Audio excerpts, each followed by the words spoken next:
सत्वेषु मैत्री गुणीषु प्रमोदम क्लिष्टेषु जीवेषु कृपा परत्वं माध्यस्थ भावं विपरीत वृत्तौ सदा ममात्मा विदधातु देव सदा ममात्मा विदधातु देव।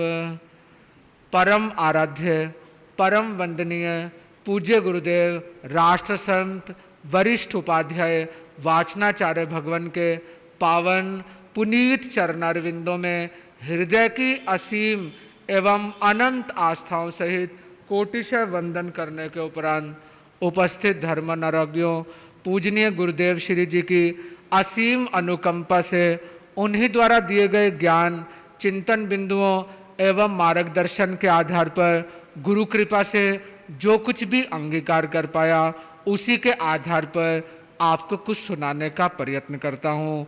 आज का विषय आपके लिए चुना गया है आत्मदमन, एक अद्भुत शक्ति।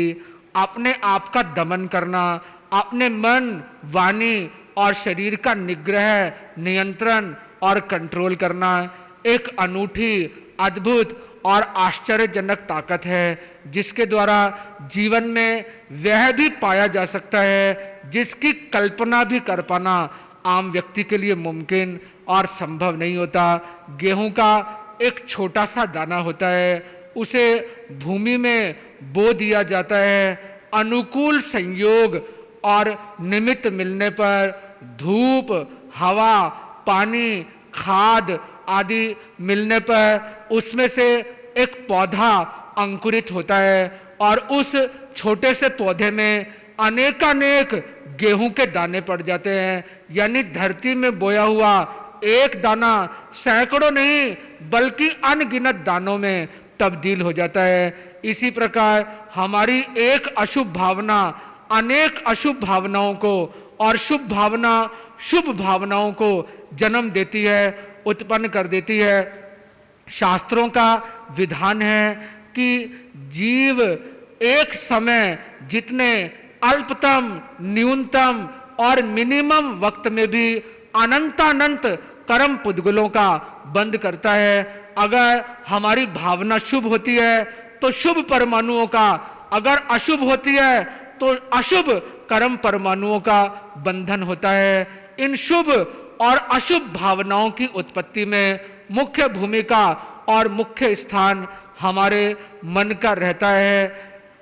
अगर मन में मलिन भावनाएं बनी रहती हैं, अनेक प्रकार की कामनाएं हृदय को आकुल व्याकुल अशांत व्यथित करती हैं, अनेक किस्म की आशंकाएं, भय और संदेह मन में उथल पुथल उपद्रव मचाने का कार्य करते हैं। छोटी से छोटी बात या घटना हृदय में क्रोध, एंगर के अराउज होने, पैदा होने का निमित्त बन जाता है।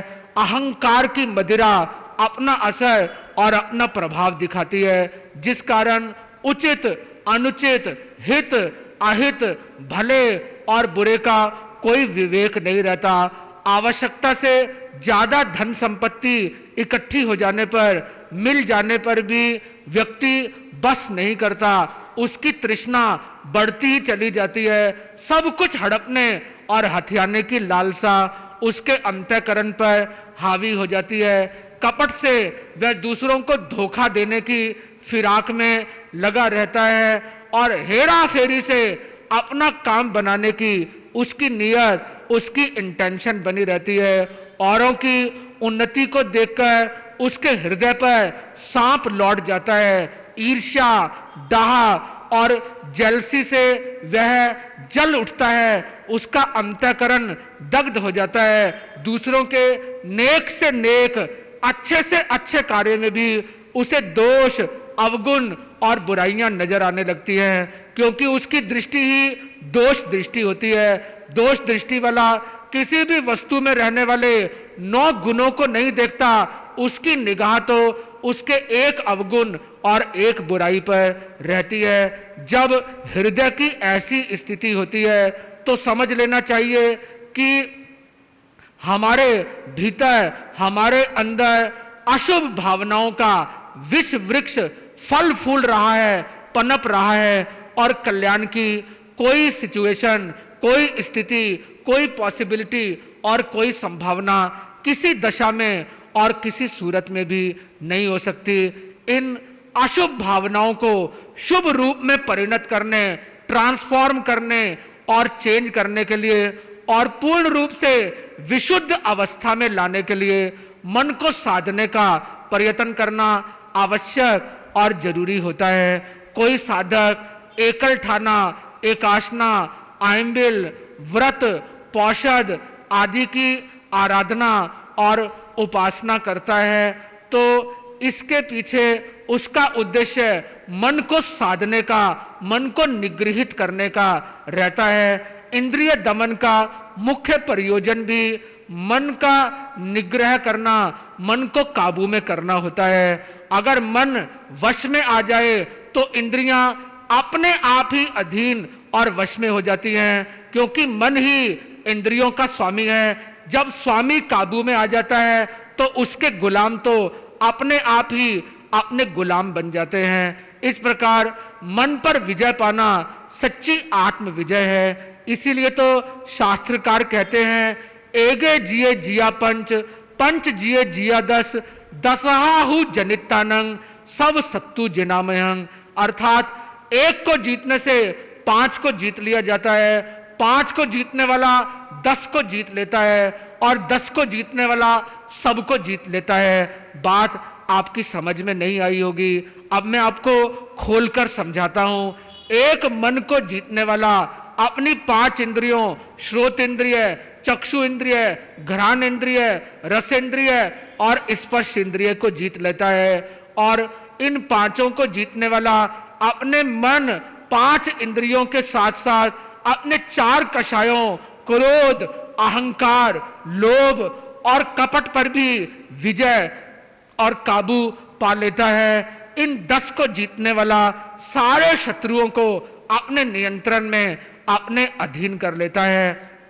साधना का लक्ष्य, उद्देश्य, एम एंड ऑब्जेक्ट मन पर और इंद्रियों पर निग्रह और नियंत्रण करना है। और इसलिए साधक अनेक प्रकार के उपाय, तरीके अपनाता है। खैर वह किसी भी किस्म की, किसी भी प्रकार की साधना क्यों ना करे, किंतु उसे सर्वप्रथम सबसे पहले स्वयं को सुदृढ़ और मजबूत बनाना चाहिए। अपने आप को मजबूत बनाए बिना, अपने आप को ताकत और स्ट्रेंथ दिए बिना ना तो वह तपश्चर्या के मार्ग पर आगे बढ़ सकता है और न ही ऐसे व्यक्ति के लिए ज्ञान के रास्ते पर आगे बढ़ पाना कदाचित मुमकिन और संभव होता है। मन सुदृढ़ और स्ट्रांग हो जाने पर विभिन्न प्रकार के कष्ट, परिचय और उपसर्ग जीवन में आने पर भी मन स्थिर और मजबूत बना रहता है। परिचय, धूप, सर्दी, गर्मी, भूख, प्यास, डांस, मच्छर और इसी प्रकार कुछ अन्य असुविधाओं, इनकन्वीनियंसेस की वजह से आपके जीवन में आते हैं, किंतु उपसर्ग जीवन का अंत करने की ताकत रख देने वाले वे संकट और तकलीफें होती हैं जो बहुत ऊंची किस्म की, बहुत ज्यादा पीड़ा और वेदना देने वाली होती है। शास्त्रों का अध्ययन करने पर हमें अनेक ऐसे उदाहरण मिलते हैं जिनसे ऐसे महापुरुषों के हमें अनेक आख्यान, प्रसंग, एग्जाम्पल्स और इंस्टेंसेस प्राप्त होते हैं जिन्होंने प्राणांतकारी उपसर्ग अपने जीवन में उपस्थित हो जाने पर, आ जाने पर भी अपने आप को कदापि डामाडोल और विचलित नहीं होने दिया। वे पर्वत की तरह अडिग और अकंप होकर मजबूती पूर्वक अपनी साधना के मार्ग पर खड़े रहे। मजबूती उनके चित्त में प्रत्येक परिस्थिति और प्रत्येक वातावरण में बनी रही। इसीलिए तो कहा गया है, घृष्टम घृष्टम पुनरपि पुनश्चंदनम चारुगंधम छिन्नम छिन्नम पुनरपि स्वादु चैव इक्षुकांडम दग्धम दग्धम पुनरपि पुनः कांचनम कांतवर्णम ना प्राणांते प्रकृति विकृति जायते चौतमानंग।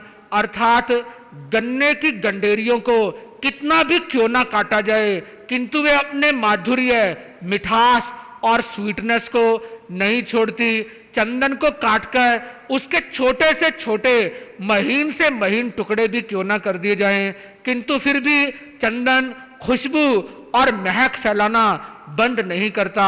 सोने को आग में बार बार कितना भी क्यों ना तपाया जाए, किंतु फिर भी उसकी चमक, उसकी कांति, उसका पीलापन कदापि समाप्त नहीं होता। इसी तरह गंभीर से गंभीर संकट और मुसीबत आ जाने पर भी उत्तम प्रकृति के लोग अपने नेक स्वभाव को किसी भी कीमत पर छोड़ने के लिए, त्यागने के लिए उद्यत और तत्पर नहीं होते। भर्तृहरि ने नीति शतक में ऐसी ही बात कही है, निंदन्तु नीति निपुणा यदि वा स्तुवन्तु लक्ष्मी समाविस्तु गच्छतु वा यथेष्टम अद्यैव वा मरणांतरम युगांतरे वापि न्यायात पथे प्रविचलन्ति पदम न धीरा। नीति में निपुण लोग भले ही आपकी निंदा करें, तारीफ करते करते तारीफों के ऊंचे लंबे चौड़े पुल बना दें, लक्ष्मी आपको प्राप्त हो जाए, अथवा नाराज होकर आपके जीवन क्षेत्र को छोड़कर पलायन कर जाए, चली जाए, और हाल भले ही आज ही आपके जीवन के नाटक का पर्दा गिरने का वक्त यानी मृत्यु काल आ जाए और युगांतर तक आपका जीवन सुरक्षित और सिक्योर हालत में बना रहे, किंतु धीर प्रकृति के लोग न्याय और नीति के मार्ग से कदापि डामाडोल और विचलित नहीं होते। उनकी दृढ़ता और मजबूती जीवन के हर क्षेत्र में, हर परिस्थिति में एज इट इज हमेशा हमेशा के लिए बनी रहती है। साधक भली भांति समझ ले कि मन की चपलता का कोई ठौर ठिकाना नहीं है, उसकी दौड़ बड़ी ही अजीब और अनूठी किस्म की है। यह दिन रात दौड़ता भागता रहता है, पल भर के लिए भी ठहरने और रुकने का नाम नहीं लेता। कभी तभी तो कहा गया है, कब हूं मन गगना चढ़े, कब हूं गिरे पताल, कब हूं चुपके बैठता, कब हूं जावे चाल। कभी तो मन ऊंचाई पर ऊंचा चढ़ जाता है, कभी गिरते गिरते पतन के रसातल तक पहुंच जाता है, कभी चुपचाप एक कोने में जाकर बैठ जाता है, और कभी अनर्गल प्रलाप करना, बेतुकी बातचीत करना शुरू और प्रारंभ कर देता है। इस विषय को आप प्रसन्न चंद्र राज ऋषि के माध्यम से अच्छी तरह समझ सकते हैं। इतिहास प्रसिद्ध राजा श्रेणिक भगवान महावीर के समवशरण में उनका दर्शन करने और उनकी अमृतमयी वाणी श्रवण करने की भावना लिए हुए अपने राजमहलों से रवाना हुए। मार्ग में उन्होंने प्रसन्न चंद्र राज ऋषि को एक स्थान पर दृढ़ता पूर्वक ध्यान कोष्ठ में अपने आप को समाहित किए हुए ध्यान में निमग्न देखा। जब वे भगवान के चरण सरोजों में पहुंचे तो भगवान को राजा श्रेणिक ने वंदना नमस्कार करते हुए उनसे पूछ लिया, प्रभु अभी आते हुए मार्ग में मैंने प्रसन्न चंद्र राज ऋषि को उत्कृष्ट भावों से एकाग्रता पूर्वक ध्यान की साधना करते हुए देखा है। यदि इस अवस्था में उनके शरीर का त्याग हो जाए तो वे किस स्थिति में, किस लोक में जाएंगे। यह बात सुनकर भगवान महावीर ने उत्तर दिया, अगर इस समय उनका प्राणांत हो जाए तो वे सीधे 7वीं नरक में जाएंगे। यह बात सुनते ही श्रेणिक के आश्चर्य का कोई पारावार नहीं रहा। उसके पांव तले की जमीन सरक गई और वह विस्मित सा होकर प्रभु से पुनः निवेदन करने लगा, प्रभु ऐसा कैसे हो सकता है कि इतने उत्कृष्ट ध्यानी और योगी महापुरुष सातवीं निकृष्टतम नरक में चले जाएं। अगर ऐसे महापुरुषों की भी ऐसी ही दुर्गति होनी है तो फिर हम जैसों की तो औकात और बिसात ही क्या है। अभी यह बातचीत चल ही रही थी कि बीच में टोकते हुए भगवान ने कहा, अगर इस समय प्रसन्न चंद्र राज ऋषि का देहावसान हो जाए तो वे पहली नरक में जाएंगे। कुछ समय बाद कहा कि वे पहले स्वर्ग में जाएंगे। राजा श्रेनिक बड़े चक्कर में पड़ गया। कुछ भी बात उसके समझ में नहीं आ रही थी। वह विस्मित सा होकर कुछ क्षणों के लिए मौन धारण करके बैठ गया। कुछ समय के उपरांत भगवान ने अपनी गिरा से पुनः कहा, राजा श्रेनिक, अगर इस समय प्रसन्न चंद्र राज ऋषि अपने शरीर को छोड़ दें तो वे सीधे अनुत्तर विमान के 26वें सर्वार्थ सिद्ध नामक देव विमान में उत्पन्न होंगे। यह बात सुनकर राजा श्रेनिक तो विस्मय से हतप्रभ सा होकर रह गया। उसने पुनः प्रभु से निवेदन किया, प्रभु कुछ भी बात मेरी समझ में नहीं आ रही। अभी तो वह सर्वोत्कृष्ट नरक में जाने योग्य थे और अभी कुछ ही समय में वे सर्वोत्कृष्ट देवलोक को प्राप्त करने के योग्य बन गए हैं। क्षण भर में इतना बड़ा परिवर्तन, इतनी महान चेंज और तब्दीली कैसे आ गई है? इसकी क्या वजह, क्या कारण है? अभी वार्तालाप चल ही रहा था कि उसी समय देव दुंदुभी बज उठी। राजा श्रेनिक ने उत्सुकतावश पूछ लिया, देव दुंदुभी क्यों और कहां बजी? भगवान ने उत्तर दिया, प्रसन्न चंद्र राज ऋषि केवल ज्ञान और केवल दर्शन से संपन्न हो गए हैं। यह बात सुनकर श्रेनिक के तो आश्चर्य की कोई सीमा ही नहीं रही, किंतु फिर भी उसे भगवान के वचनों पर अटूट, पूर्ण और अविचलित श्रद्धा थी। किसी किस्म की अश्रद्धा अपने मन में ना लाते हुए उसने पुनः हाथ जोड़कर प्रभु से निवेदन किया, प्रभु मैं अज्ञानी हूं, आपके कथन के मर्म को नहीं समझ पाया। कृपा करके मुझे विस्तार पूर्वक सारी स्थिति समझाइए।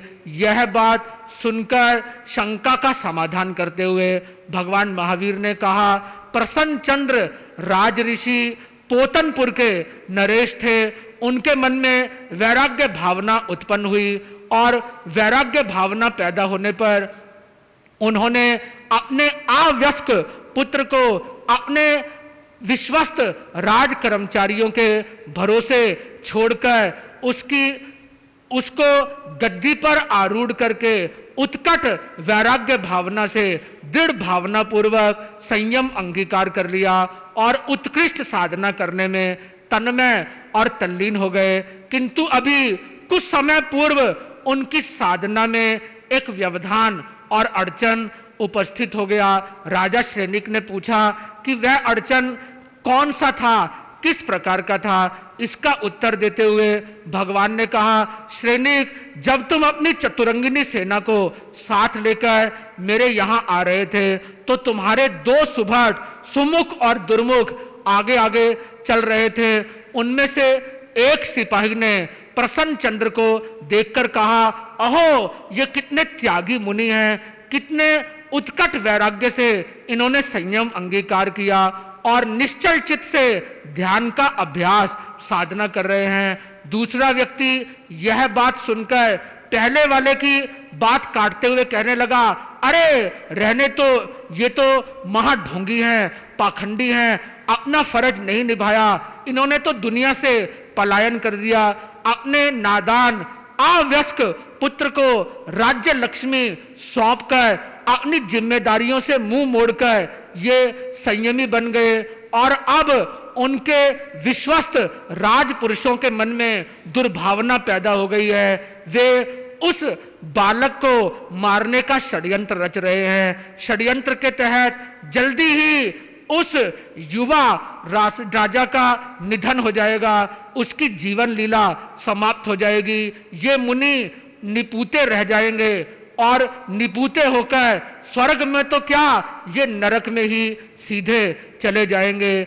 यह बात ध्यान साधना में लीन प्रसन्न चंद्र राज ऋषि के कानों में पड़ गई।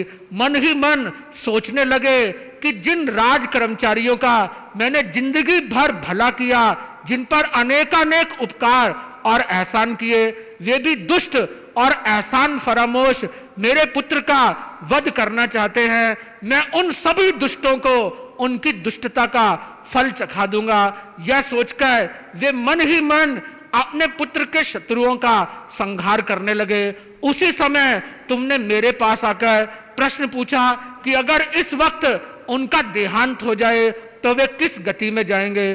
तुम उन्हें ध्यान साधना में निमग्न देख रहे थे, जबकि मैं तो उन्हें अपने पुत्र के शत्रुओं का संहार करने में तन्मयता पूर्वक लगा हुआ देख रहा था। और इस तरह पतित होते होते, गिरते गिरते उनकी मनोदशा, मानसिक स्थिति ऐसी बन गई कि वे 7वीं नरक में जाने के अधिकारी बन गए थे।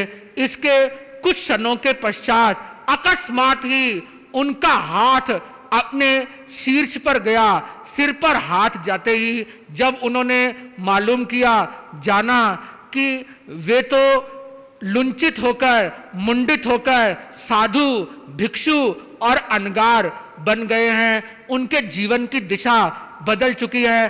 अब कोई उनका दुश्मन और वैरी नहीं रहा। वे पूर्णतया अहिंसा का पालन करने की प्रतिज्ञा ले चुके हैं। मन, वाणी, शरीर कृत, कारित और अनुमोदित 3 योग और 3 करण से हिंसा को छोड़ चुके हैं।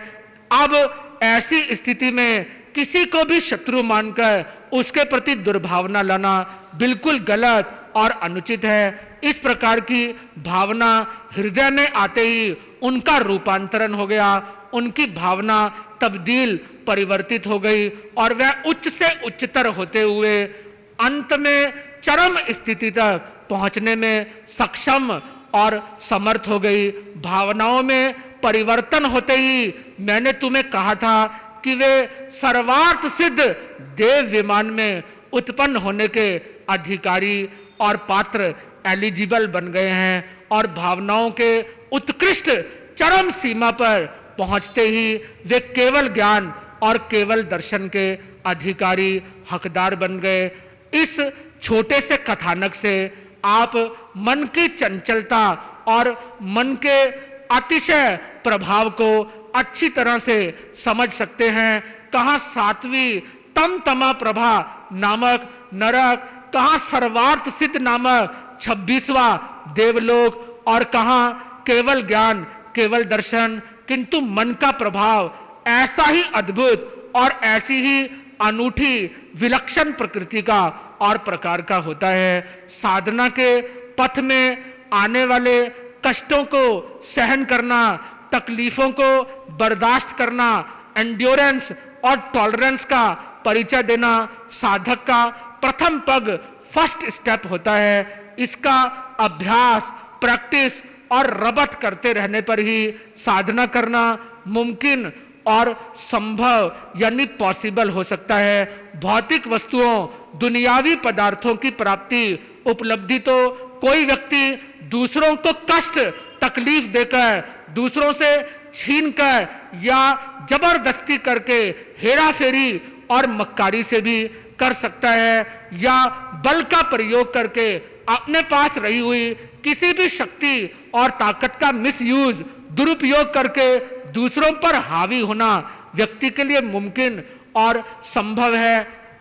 जैसे एक मिल ओनर, फैक्ट्री का स्वामी अनेक मजदूरों और कर्मचारियों को कष्ट में डालकर उन्हें आम मानवीय दशाओं में काम करने के लिए मजबूर करके उनके लिए अनुकूल साधन उपलब्ध ना कराते हुए भी उनके द्वारा की गई मेहनत के आधार पर ज्यादा से ज्यादा मुनाफा और प्रॉफिट हासिल करके गुलछर्रे उड़ाता है। एक अमीर धनाढ्य व्यक्ति अपने शरीर से बिल्कुल भी काम नहीं लेता, पानी का गिलास भी खुद उठाकर भरकर नहीं लाता, उसे पीने का प्रयत्न नहीं करता, बल्कि हर छोटे बड़े काम के लिए अपने अधीनस्थ सेवक, सर्वेंट और कर्मचारी को हुक्म दे देता है, नौकरों से सब तरह के काम लेता है। किंतु साधना के क्षेत्र में ऐसा बिल्कुल भी नहीं हो सकता। दूसरों के त्याग, तपस्या और साधना करने से अपने को उस तपस्या और साधना का कुछ भी लाभ और फायदा नहीं हो सकता। क्या किसी दूसरे के संयमानुष्ठान करने से अपनी आत्मा का अनिष्ट दूर होकर जन्म मरण के चक्कर को मिटाना व्यक्ति के लिए मुमकिन और संभव है? नहीं, कदापि नहीं, ऐसा बिल्कुल भी नहीं हो सकता। दूसरों के साधना करने से दूसरों को लाभ और दूसरों को फायदा होगा। अपनी साधना को सफल और सार्थक बनाने के लिए मनुष्य को सबसे पहले अपने मन को साधना पड़ेगा, अपने मन पर काबू और नियंत्रण करना पड़ेगा। ठीक उसी तरह जैसे कि किसी दूसरे के रोटी खा लेने से आपकी भूख नहीं मिट सकती, किसी पड़ोसी के, परिवार के किसी अन्य व्यक्ति के आपके त्रिशातुर प्यासे होने पर पानी का गिलास पी लेने से आपकी प्यास नहीं बुझती, इसी तरह दूसरों के साधना, त्याग और तपस्या करने से आपका कल्याण किसी दशा और किसी सूरत में नहीं हो सकता। अगर आपको अपना कल्याण करना है तो अपनी आत्मा का, स्वयं का दमन, निग्रह और कंट्रोल करना होगा। दूसरों के द्वारा दमन करने से उन्हें खुद लाभ और फायदा होगा, किंतु आपका फायदा तो अपना दमन स्वयं में अपने आप भावना पूर्वक करने से होना मुमकिन और संभव है। दमन अनेक प्रकार का होता है। दमन करने वाले लोगों की भी अनेक श्रेणियां और कैटेगरीज बताई गई हैं। स्थानांक सूत्र के चतुर्थ स्थानक में एक सूत्र आता है, चत्तारी पुरुष जायापनत्ता, आयम दमे नामेगे नो परम दमे, परम दमे नामेगे नो आयम दमे, एगे आयम दमेवी परम दमेवी, एगे नो आयम दमे नो परम दमे। 4 प्रकार के मनुष्यों का उल्लेख भगवान महावीर अपनी वाणी में करते हैं। पहली श्रेणी, पहली कैटेगरी के मनुष्य अपना दमन करते हैं, दूसरों का नहीं। दूसरी श्रेणी के लोग दूसरों का दमन करने में जिंदगी भर लगे रहते हैं, किंतु अपना दमन, निग्रह, नियंत्रण और कंट्रोल करने की ओर उनका कोई ख्याल, कोई ध्यान नहीं होता। तीसरी श्रेणी के व्यक्ति अपना भी दमन करते हैं और दूसरों का भी दमन करते हैं। और चौथे प्रकार के लोग न तो अपना दमन करते हैं और न ही दूसरों का दमन करने का प्रयत्न करते हैं। इस तरह 4 प्रकार के मनुष्य शास्त्रकारों द्वारा बताए गए हैं। इन 4 प्रकार के मनुष्यों के संबंध में विस्तार पूर्वक विद डिटेल्स हम आगामी प्रवचनों में कुछ समझने का प्रयत्न करेंगे। बस आज इतना ही और अधिक नहीं। ओम शांति, ओम शांति, ओम शांति।